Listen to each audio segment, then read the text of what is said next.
On part aujourd'hui pour les îles Marquises à la découverte d'une légende absolument fascinante. C'est l'histoire d'un monstre, bien sûr, mais aussi celle d'un jeune homme dont l'arme la plus redoutable n'est pas son arc, mais sa langue, sa capacité à raconter n'importe quoi. Alors installez-vous bien, parce que l'histoire de Uhuti et de l'ogresse, elle commence maintenant. Alors, qui est le monstre de notre récit? C'est une ogresse.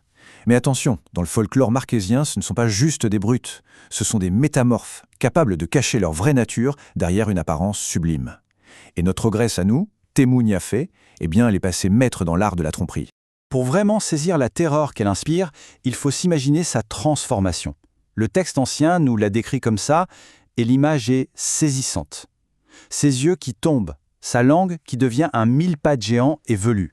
C'est à cet instant précis que la belle femme disparaît pour laisser place aux prédateurs affamés. Temu Niafe, donc, qui vit sur l'île de Iva-Oa, n'est pas une chasseuse qui agit sur un coup de tête. Pas du tout. Elle est méthodique. Cette technique, c'est un piège en plusieurs actes, parfaitement rodé pour jouer avec le désir et la naïveté des jeunes hommes et les conduire tout droit à leur perte. Et voici comment elle procède. C'est un plan en 4 étapes, simple mais redoutable. D'abord, la séduction. Elle attend, sous sa plus belle forme, qu'un jeune homme passe par là. Ensuite, elle l'invite à la suivre dans la forêt.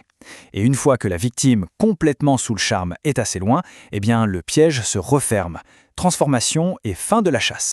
Et c'est là qu'entre en scène notre personnage principal, Uti. Ce n'est pas vraiment le héros classique, C'est plutôt un jeune homme arrogant qui, juste parce qu'il s'ennuie, va faire un truc complètement fou et attirer l'attention de la créature la plus dangereuse de l'île. Alors, imaginez la scène. Ses amis s'amusent à un jeu de tir à l'arc, mais Uti, lui, trouve ça d'un ennui mortel. Comment il pourrait pimenter un peu les choses? En tirant sa flèche tout droit dans l'oreille de Temu Niafe, qui vit en haut de la montagne. Ses amis le supplient d'arrêter, ils lui disent que c'est une folie, mais bien sûr, il n'écoute personne. L'ogresse, évidemment, est furieuse d'avoir une flèche plantée dans l'oreille. Mais elle ne part pas dans une rage aveugle. Non, elle est bien plus froide que ça. Elle retire la flèche et elle commence un interrogatoire sinistre.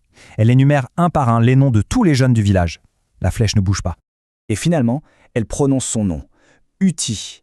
Et là, la flèche magique trahit son maître. Elle frémit dans sa main.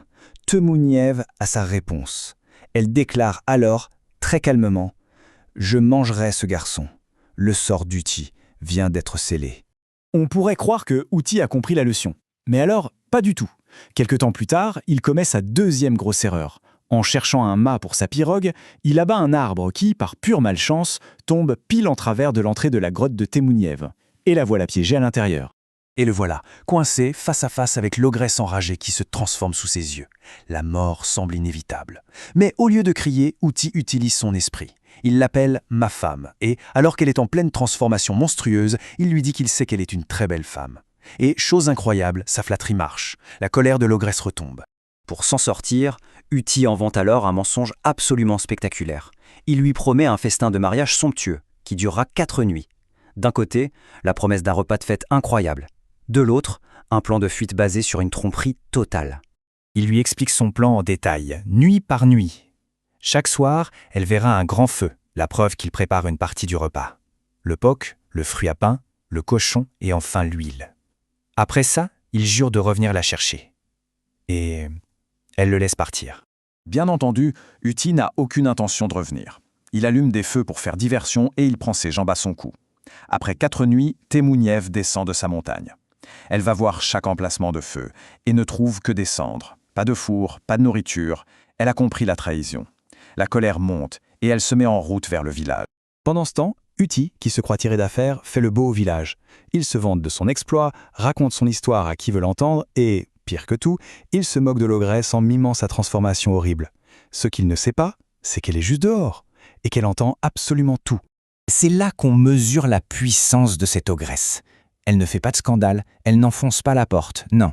Avec une simple incantation, elle plonge les 160 personnes de la maison dans un sommeil magique et profond. D'un seul coup. Voici les mots qu'elle murmure. Une formule magique qui endort tout le monde instantanément et qui la laisse libre d'entrer et de récupérer ce qu'elle est venue chercher. Uti. Elle le prend dans le sommeil et le ramène dans sa grotte.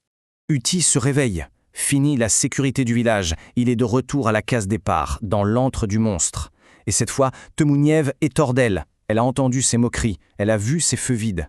Il n'y a plus aucune échappatoire. C'est le moment décisif. Alors que l'ogresse lui dit que les mensonges, c'est terminé, Uti sort son va-tout, Son coup de génie, ou sa plus grande folie. Il affirme qu'il a menti à ses amis pour la protéger, pour garder leur amour secret. Et les feux? Ah, mais ce n'était pas une ruse, c'était le symbole de son amour brûlant pour elle. C'est un mensonge audacieux, presque poétique, et complètement désespéré. Alors, la question se pose, après tant de provocations, de mensonges, de moqueries, quel sort peut bien attendre un type comme Wuchi face à un monstre aussi puissant et humilié? On s'attend logiquement à une fin plutôt sanglante. Et pourtant, il l'épouse. Le dernier mensonge, le plus incroyable de tous, a fonctionné. Sa colère s'évanouit, elle redevient une belle femme et l'accepte pour mari. C'est sans doute le retournement de situation le plus inattendu de toute l'histoire. Et cette union, ce n'est pas juste une fin symbolique, ça devient une réalité. L'histoire se transforme en chronique de famille. Ils ont 2 fils, Fifa et Pawe, et une fille, Ina. Le conte d'horreur est devenu un mythe sur l'origine d'une lignée. Ce qui nous amène à cette dernière question. Quelle est la morale de cette légende, au fond? Est-ce que ça nous dit simplement qu'un bon menteur peut sortir de n'importe quelle situation? Ou est-ce que c'est une allégorie un peu plus profonde sur la façon dont les mots, l'intelligence et peut-être même la flatterie peuvent calmer et dompter les forces les plus sauvages et monstrueuses? C'est toute la magie de ces vieux récits qui continuent de nous faire réfléchir.